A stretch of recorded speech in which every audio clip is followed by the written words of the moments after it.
Avinu Malkeinu Chamol Aleinu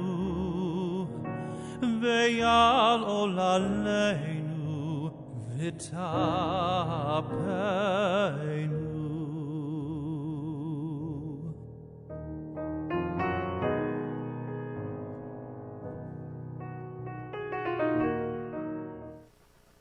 Lashana Tova, I'm Chris Gordon from NBC News 4, and because we're in the main sanctuary, social distance and alone, we're going to take down our masks, just like they're doing in restaurants now. You walk in, you have your mask on. When you sit down to eat, you take your mask off. I'm with Rabbi Stuart Weinblatt, who was kind enough to ask me today to do something a little different, as if the entire Yom Kippur service isn't different, coming to you on YouTube, this being our segment, Ask the Rabbi. Yeah. I'm going to take my mask off as well. I do just want to make sure that anyone who's listening knows, Chris mentioned this is what you do in a restaurant, but we're not having any food today. I just want to make sure that everyone knows that. Maybe it was a bad analogy. That's okay. So we normally have a discussion on Yom Kippur afternoon, talking about a contemporary issue. But as you said, because of the fact that it's so difficult and unusual, we thought this would be a fun thing to do. And Chris is a friend, and he's kind enough to agree to come over and join us today. So thank you so much for being with us. And I'm looking forward to hearing what the questions people have and what you may have as well. I told you I have a few questions. One is reflected actually in the questions that come from the congregation. We're not going to say the names of who submits the questions, but let's get right to them, see how this works. First question, I heard that there is symbolism when someone dies on the evening of the new year, as with Justice Ruth Bader Ginsburg. Please explain. It's very interesting because there are a lot of things that have been written and going around about that, that when one dies on Erev Rosh Hashanah, there's a notion also that if you die right before Shabbat, that it's considered something that a soul is particularly holy. In some of my rabbi chat groups, there was a lot of conversation about this as well. Basically, the idea is on Rosh Hashanah we say, and on Yom Kippur, one of the powerful prayers, Una Tanatokef, who shall live and who shall die. And so the idea behind it is based on something in the Talmud that says, so as if to say, this was her year, but she was such a tzadikah, such a righteous person, she was granted the entire year. And so that's where that notion comes from. So she passed away right before the beginning of Rosh Hashanah. Going to our next question, is it permissible to perform tashtiq on Shabbat? If not, why not? After all, it is a prayer. So thank you. By the way, I just want to mention one other thing, and that is that we're going to have our Yizkor Memorial Service this afternoon at 4. I'm going to talk a little bit about Justice Ginsburg at that time. Okay. So tashtiq, let me just take a moment, Chris, to make sure everybody understands. Tashtiq is when you traditionally take crumbs in your pocket and then you cast them away into the water. And it is, the water should be running water. There should be fish there as well. And the word tashtiq literally means to cast away. And so it's tied in with the concept of Rosh Hashanah. Now, when Rosh Hashanah falls on Shabbat, as it did this year, then one goes on the second day, or actually you can go anywhere during that, what we call 10 days of repentance, the Aseret Yemei Teshuvah. And so on Shabbat, you're right, it's a prayer, and we certainly say prayers on Shabbat. But the idea is that you're carrying the bread, believe it or not, and one isn't supposed to carry on Shabbat. So that's kind of where it comes from. May I just add, by the way, there are a couple other things we don't do on Shabbat. If you notice, the first day of Rosh Hashanah, in traditional synagogues, the shofar is not sounded. Right. And the Avinu Malkeinu is not recited. So there's certain adaptations that are made when it is Shabbat. You know, it's funny, and I'm laughing because you allowed me to come here with a News 4 crew and talk about how the high holidays were going to be different. And I showed the blowing of the shofar. Yeah. And I said, this year it will have to be virtual on YouTube, yes, not realizing that it was Shabbat, so we're not going to hear, teruah and tequila. Tequila. That would not make tequila something else. And it's, Rosh Hashanah is 2 days, by the way. Right. A lot of people get confused about that because our synagogue, we follow the calendar of Israel, for example, as do many Reform congregations also. But even there, it's always been 2 days because it's the first day of the month of Tishrei. And so therefore it's Yom Arichta, one continuous day. All right, the next question, why do we cover our eyes when saying Shema? Why do some synagogues stand. Okay. So first, I'll take the first part. The Shema is a declaration of faith. And so many people close their eyes. It's a custom. It's not a halakha. It's not a requirement. And the idea for that is because it is, so we focus on the listening. The word Shema means hear. It means listen. And so when we close our eyes, the idea is to really be focusing, to have kavanah. Now, the Shema actually appears a couple of times in the services. And it's really only when we say it as part of the morning service, part of the, right after the Baruch Hu, if you know what that is, that's when we cover our eyes. But not at other points. When we take the Torah out of the ark, we say the Shema, but it's not necessary to cover our eyes then. Now, the second part of the question was, why do some synagogues stand and why sit? Okay. In Reform congregations, pretty much in the early 1900s, it was considered to be such an important prayer, and that's why people stand. But the halakha, the Jewish law, is that if you're seated, you should remain seated. And so we say the Shema right beforehand, seated, and that's why the tradition is to say seated. By the way, I've got a great joke about that, if I may. Oh, it was your show. So there was once a synagogue where actually they weren't sure whether or not people should stand or if they should sit. And people were arguing. In fact, when it came time for the Shema, half the people would be shouting and they would be saying, sit down. And the other half the people would be shouting, they would be saying, stand up. And this was going on, and the congregation president decided once and for all, I'm going to get to the bottom of this. Looked in the synagogue records, the archives found nothing. They said, we're going to find out what's the custom. Finally, they found an elderly gentleman in a nursing home who was 98 years old. He was the last founding member of the synagogue still alive. They went and they said to him, you know, we've got this terrible thing going on right now, and that is that half the people are shouting to stand up, half the people are shouting that the custom is to sit down. We want to know from you, what is the custom?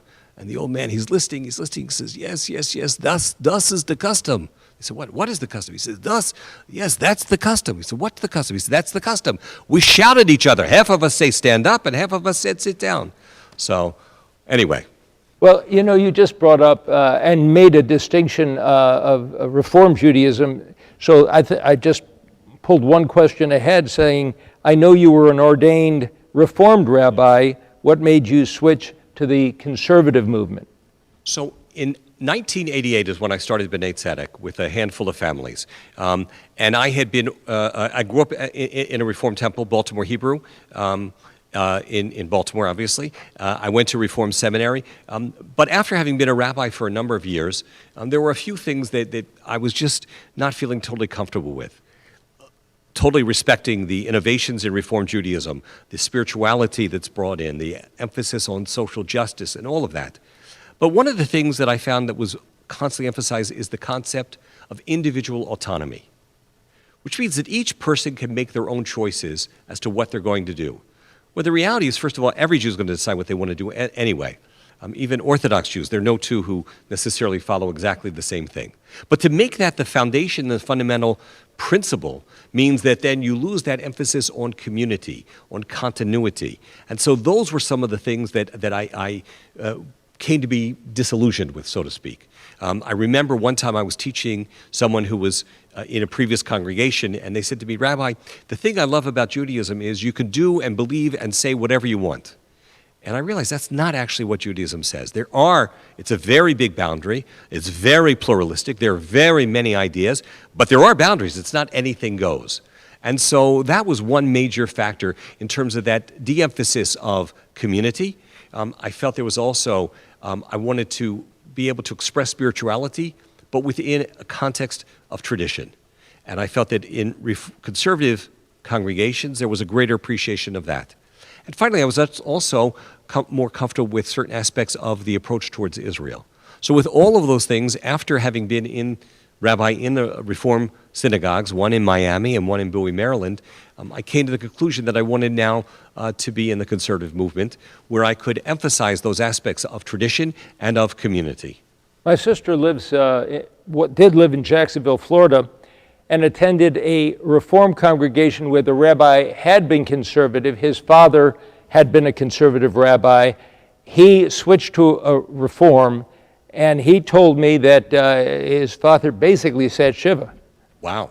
I mean, that was going from conservative to Reform. Yeah. And he has now created two congregations, one in Jacksonville, and then when he moved out to the beach, he created another congregation, and they followed him. So basically, the shift can go either way. So absolutely. I had to go through a process to join the Conservative Rabbinical Assembly, the conservative organization of rabbis, and there is movement in between.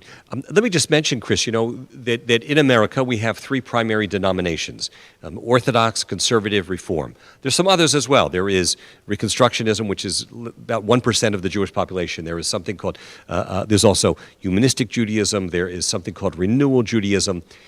Some people sometimes say there's a distinction between Orthodoxy and the liberal or progressive movements. But conservative Judaism still defines itself as a halakhic movement. Now, by the way, one of the things is we're coming to you right now live on YouTube, and so we're using electronics.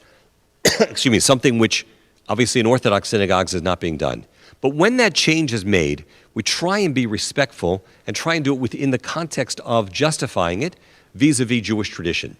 So there's a principle which is called sha'at hadachak, which means an emergency situation.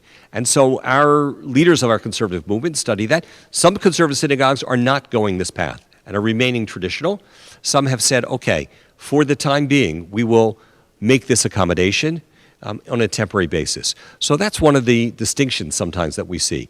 But there certainly are similarities within all of the movements as well. And as you say, some of the Orthodox and traditional congregations are either having services certainly in person, some of them inside, some of them in a tent. Right. But as we say in the news business, the easiest day for the weatherman to predict is Yom Kippur, followed by Rosh Hashanah, because there are always beautiful sunny days like this, and we're stuck inside. That's so funny. We just... members of B'nai Tzedek, we took a little walk right now, so we get a chance, and we had an unbelievable turnout. I just will say that it's amazing how many people just came, joined in our parking lot, and went for a walk.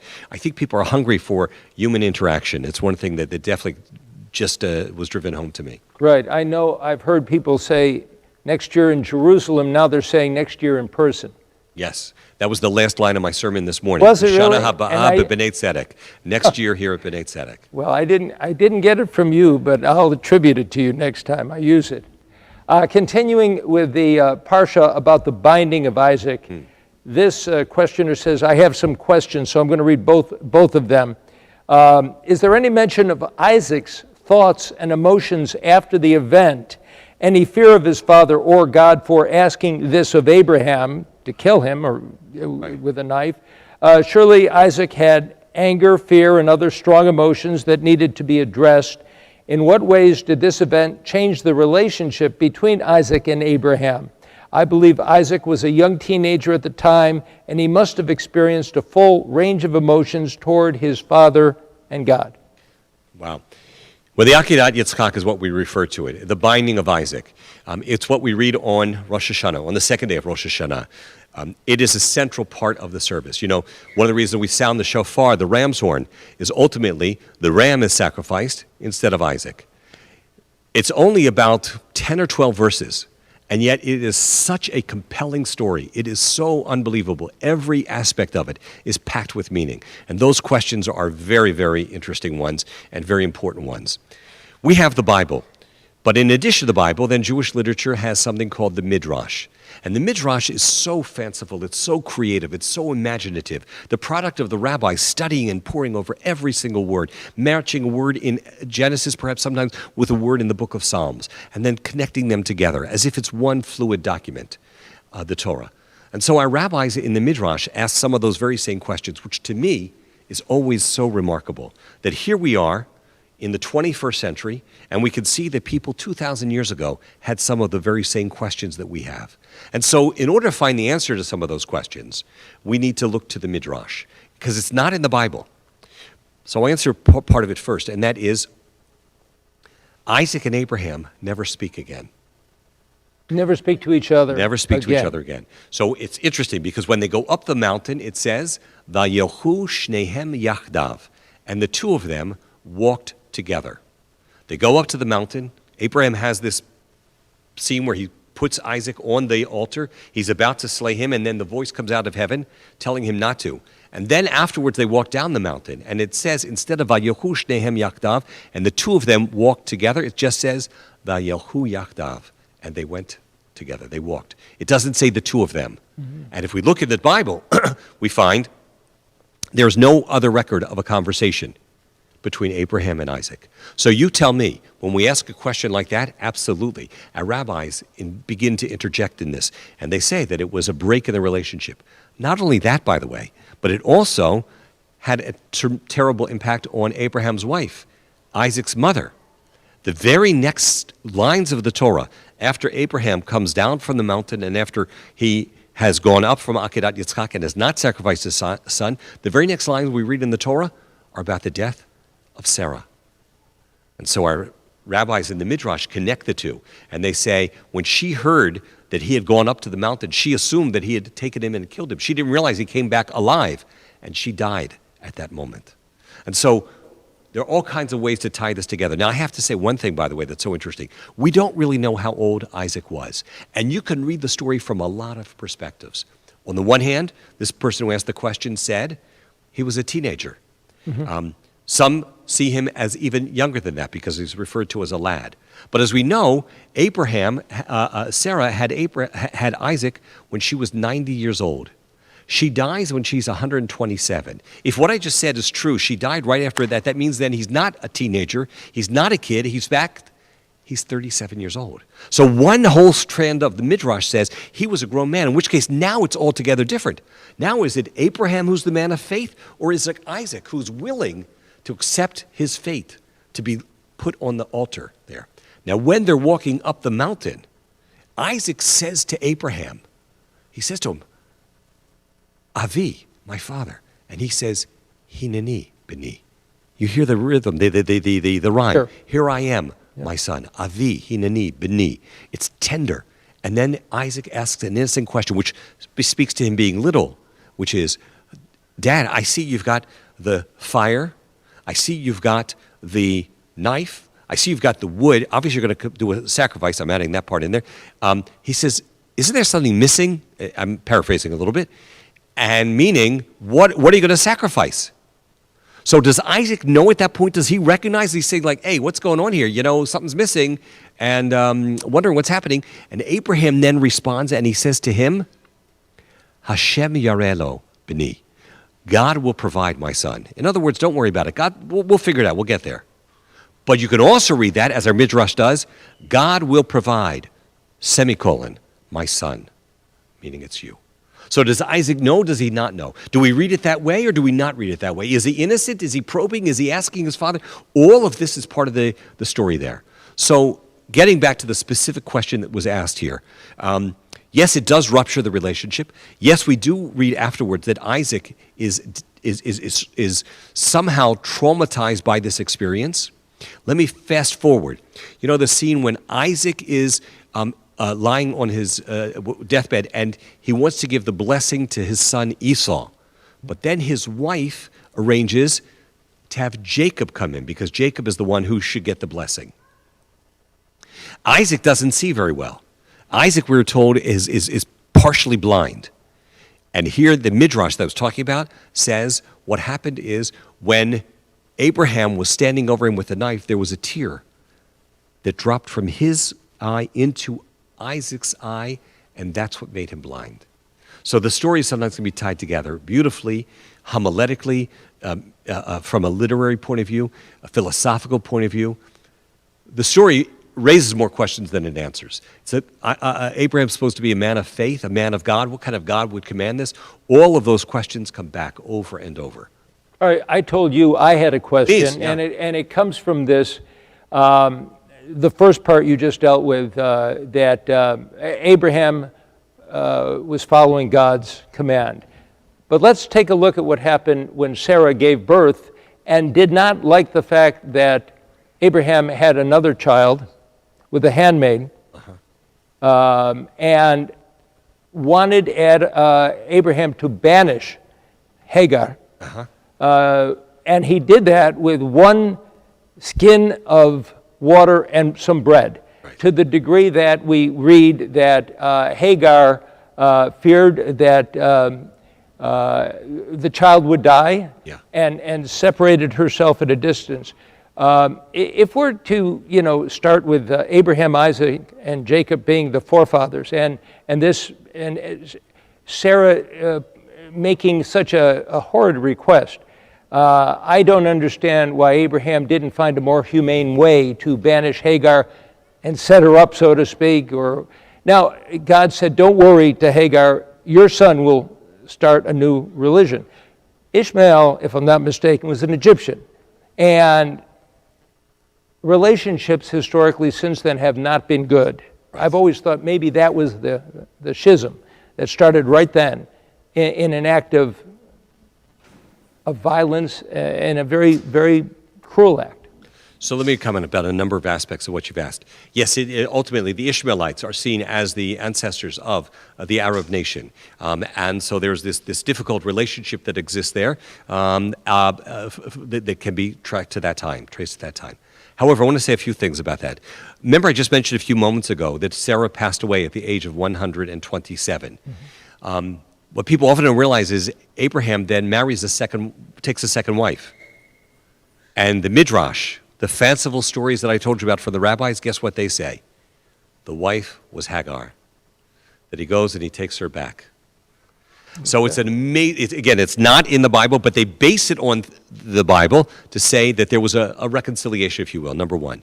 Number two, Sarah is a very strong woman. Many people often think that the women in the Bible are not, that's a patriarchal system or things like that. But if you read about, I just told about the story of Jacob. It was Jacob and Esau. It was Jacob's mother, Rebekah, who determined who would be the offspring, who would carry the tradition. When Abraham had two children, it was Sarah. It was the Jewish woman, Sarah, who decided and made that. So the matriarchs are very strong individuals. The women in the Bible are very strong characters. But you're right. So Abraham then set them off. And there again is a wonderful story. I'll just tell very briefly in the Midrash, which says that Abraham would go and would visit his son from a distance to be able to see how he was doing.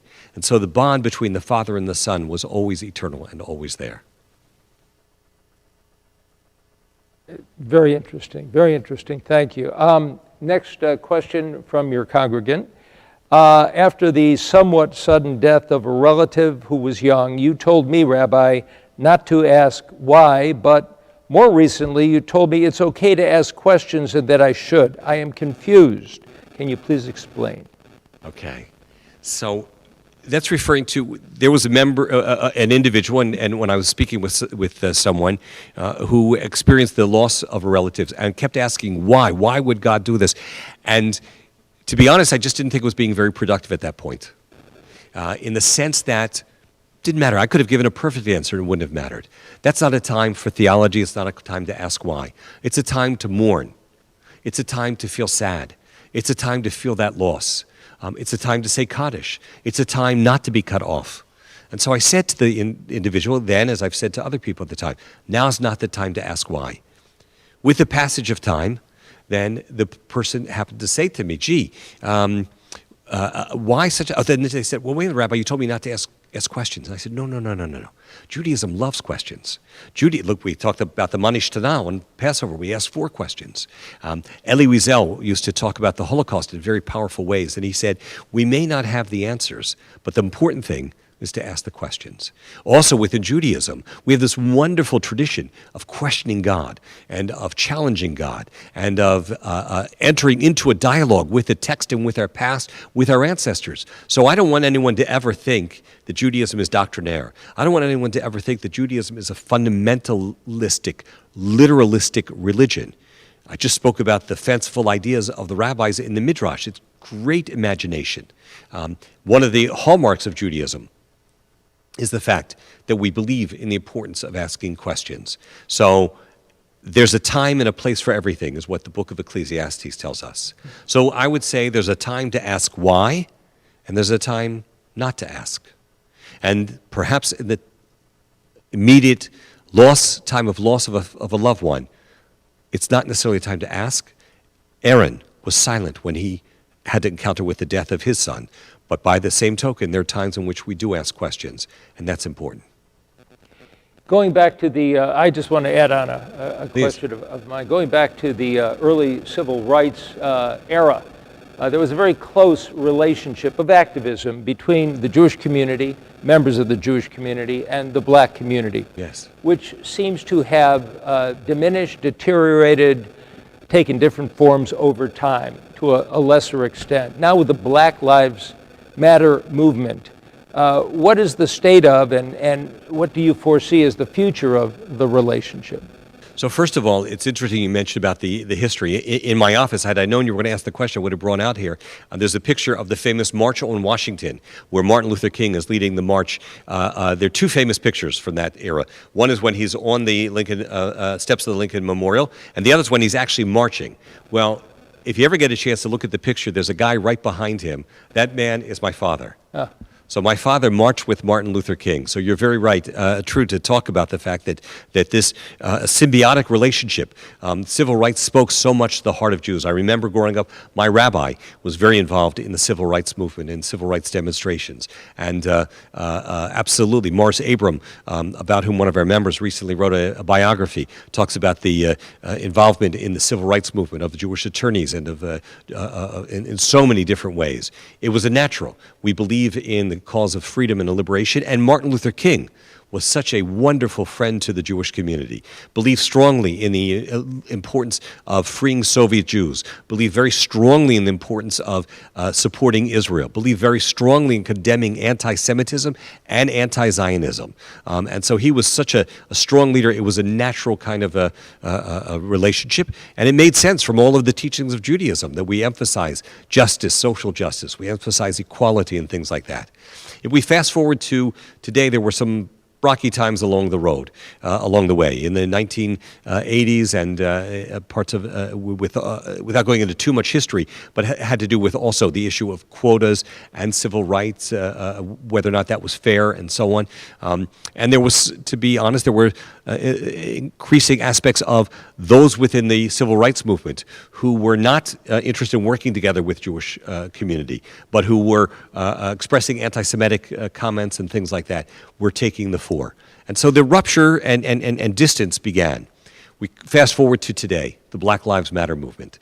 And I think there is nothing more that Jews would want to be able to embrace than that movement.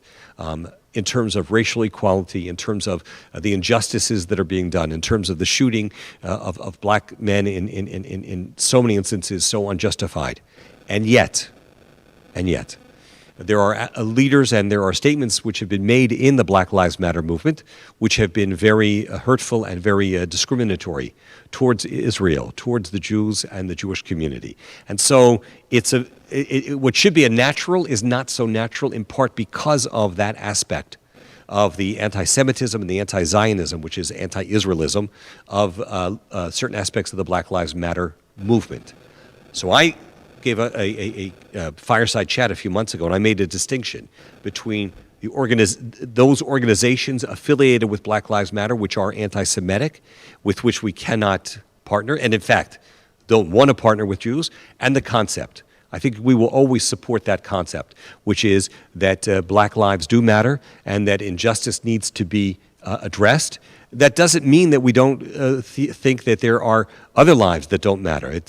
One is not; they're not mutually exclusive, and it's silly when people look at it in that perspective. So it's a complex relationship, but I think that there are certainly many ways in which we can find areas to be supportive of each other as well, and that's important. I want to follow up on the theme of anti-Semitism.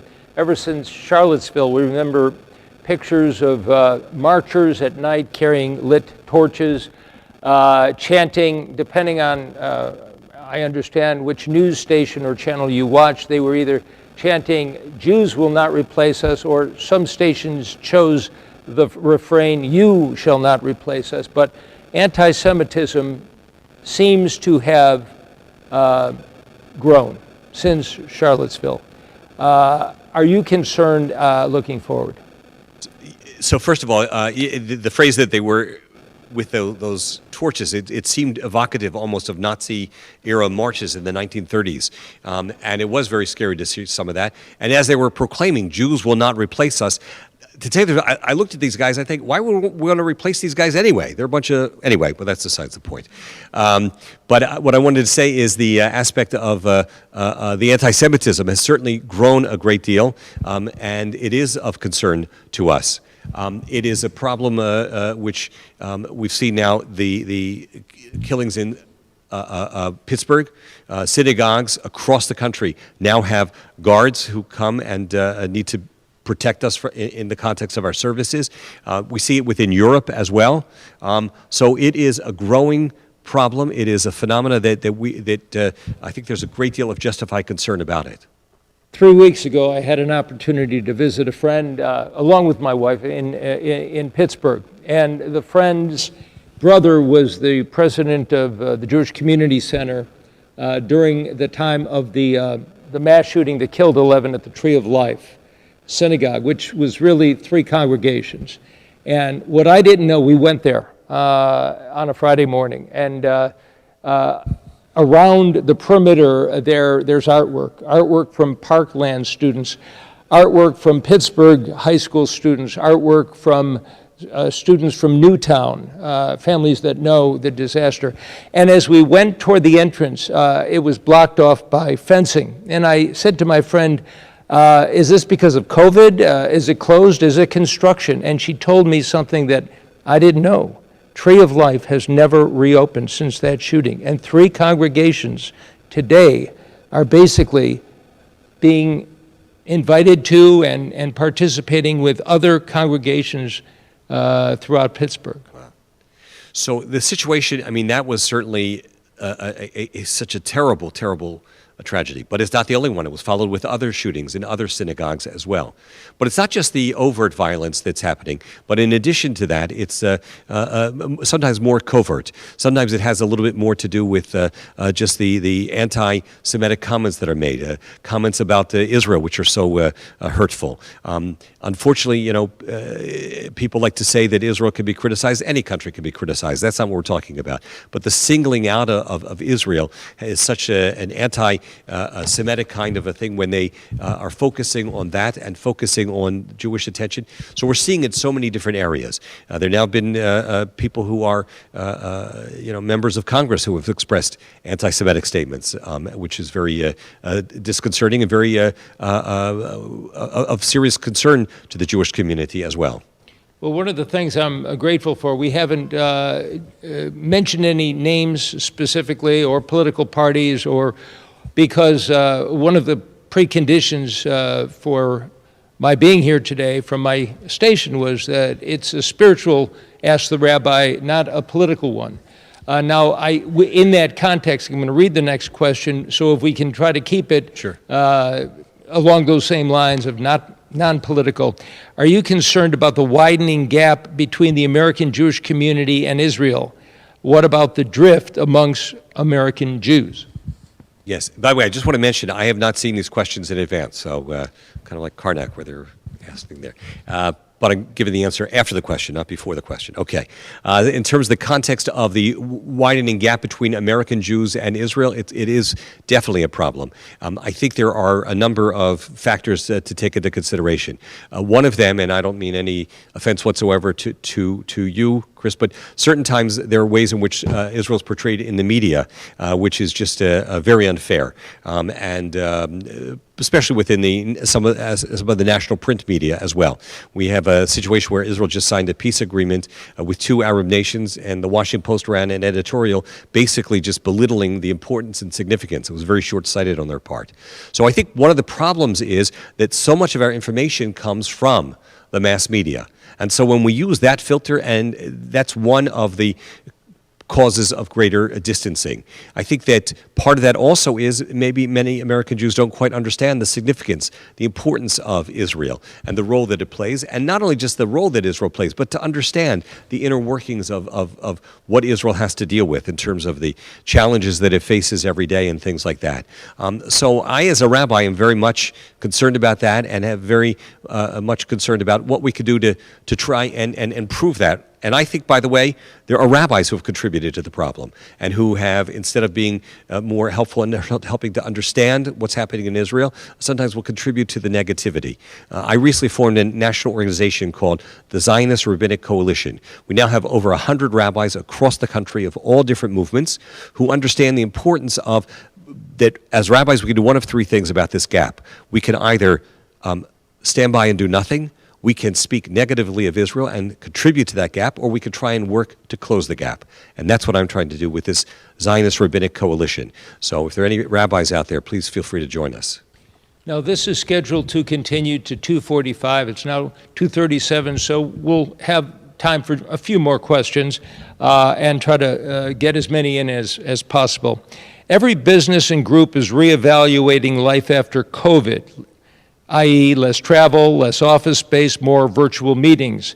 Are or should conservative synagogues do the same, e.g. different or shorter services, some events virtually?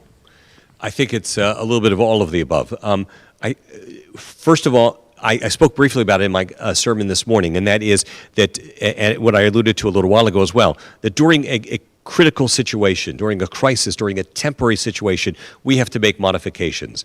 But the truth of the matter is that I look forward to the time when our congregation will be filled again and that people will be able to be together. I mentioned we just had a congregational walk in our area here. There must have been, I don't know, close to about 100 people or so who came out for that, 50 to 100 people.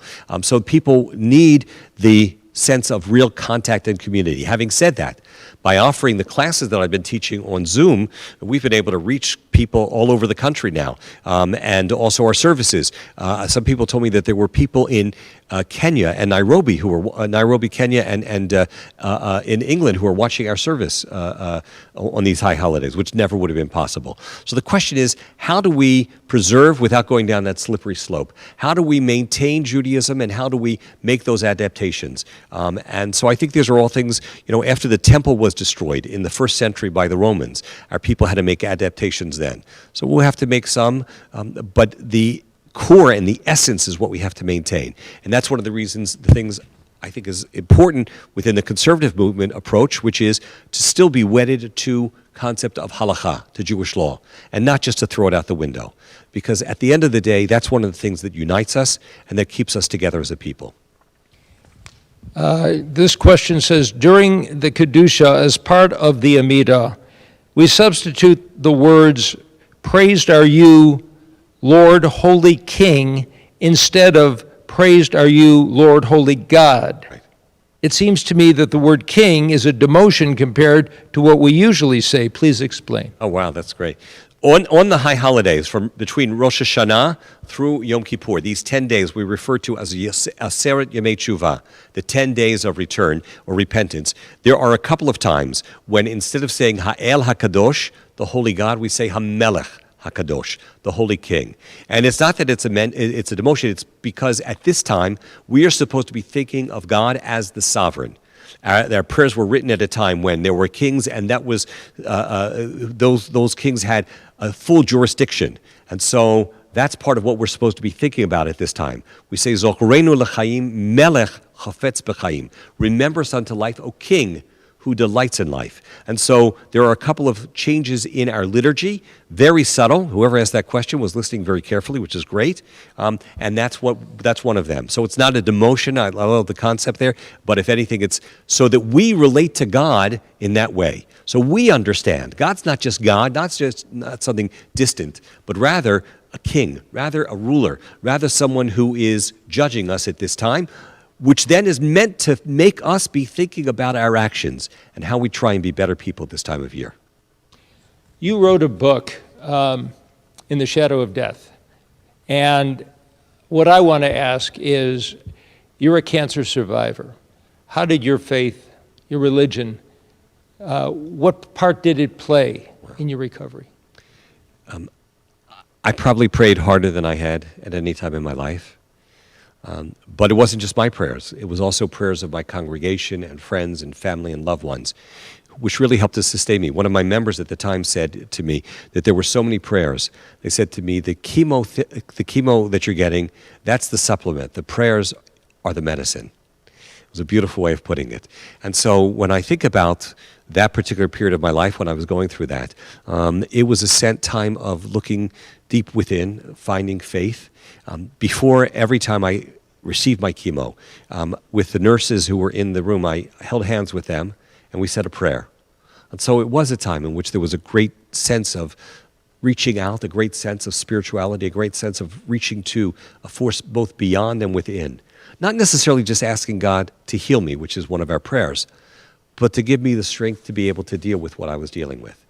And I was very, very fortunate and thankful that God answered my prayers. And and I will tell you this, the year after I went through this experience, I gave a sermon. And in the sermon, I said a line, which I will always remember. And I said, there are times when I miss the intensity of my prayer from when I was going through cancer. In other words, I guess the whole thing about being in a foxhole or whatever, but we always try and strive for kavanah, for sincerity and meaning in our prayers. And I think that an experience like that reminds you. I feel it every year when we say the Unatanatok of prayer. Who shall live and who shall die? Who by fire and who by water? Who by sword and who by pestilence? That prayer is so gripping because as I look out in the congregation or as I think about myself, who knows what will happen in the coming year? Who knows what kind of life we will have? And our life is so fragile and it's so random. And I think part of the message is to appreciate every moment of life, to appreciate the fact that God has given us life, that God has given us a soul. And not only that, as Rabbi Akiva said, it's not just that God gave us life, but that how wonderful it is that God gave us the appreciation to know that he gave us life. And an option to choose shuvah, tzedakah, tefillah, helps to avert the severe decree. Yes, and that's the end of that prayer, the Unatana Tokef, which is telling us that when we're connected to shuvah, when we're connected to God, to shuvah, when we're connected to our fellow human beings for asking forgiveness, tefillah, connected to God, and tzedakah, helping others, that in fact ultimately is what God wants of us, and ultimately that's what brings us to a better place when we're involved in those kinds of activities. Well, we've reached the end of our allotted time, so I'm going to give you sorry? Do you want to do another, if you have another one? You know what? We got almost all of them. Okay. Somebody had asked about your story about founding B'nai Tzedek, and you touched upon it earlier, but if you want to end with one, that would be the one to end with. Okay. Well, as I mentioned, it was in 1988, and I was a rabbi at a Reform congregation in Bowie, and there were a number of people who were here in the Montgomery County area who had asked me to come and to start a congregation out here. And so with that, I contacted a number of people, and I was at a point, as I mentioned before, where I wanted to make a change. And so we started our synagogue just with a handful of people in 1988. Eventually, we were able to grow. We bought this land in 1992, our beautiful setting here. We built the building and moved in 1994, and now we're a synagogue of about 600 families or so. So that's a quick capsule history of B'nai Tzedek. We have, I think, more on our website maybe, if people want to find out more about it. But I want to take this opportunity to thank you, Chris. Chris is a good friend and a wonderful journalist and a very fine professional, and it's very kind of you to come on this, because it's your Yom Kippur as well, to be able to participate. So thank you very much. Correct. This would be my halftime nap to get through. Well, hopefully people didn't sleep through this session. Yeah, but I thank you for the honor of inviting me. I just end with a very, very quick story. I grew up in Utica, New York, in a conservative congregation, Temple Bethel.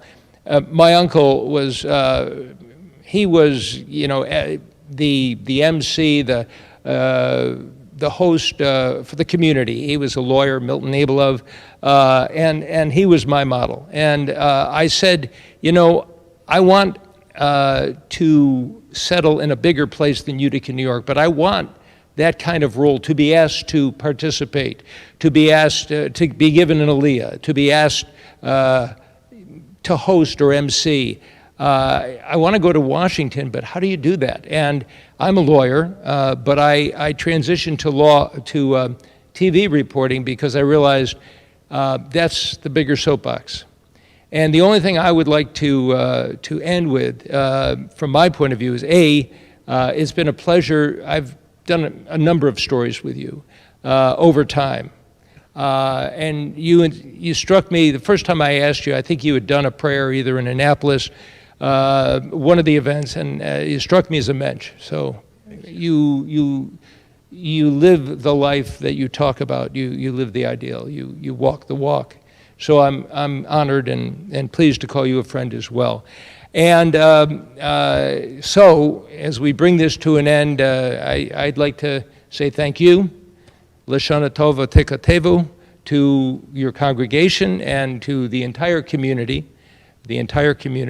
and tell my wife that there are only 7 people in this room, including you and me right now, because as we say goodbye, we're going to put our masks back on and hopefully next year we can see each other and pray together and be together in person. Thank you. Thank you. Thank you so much.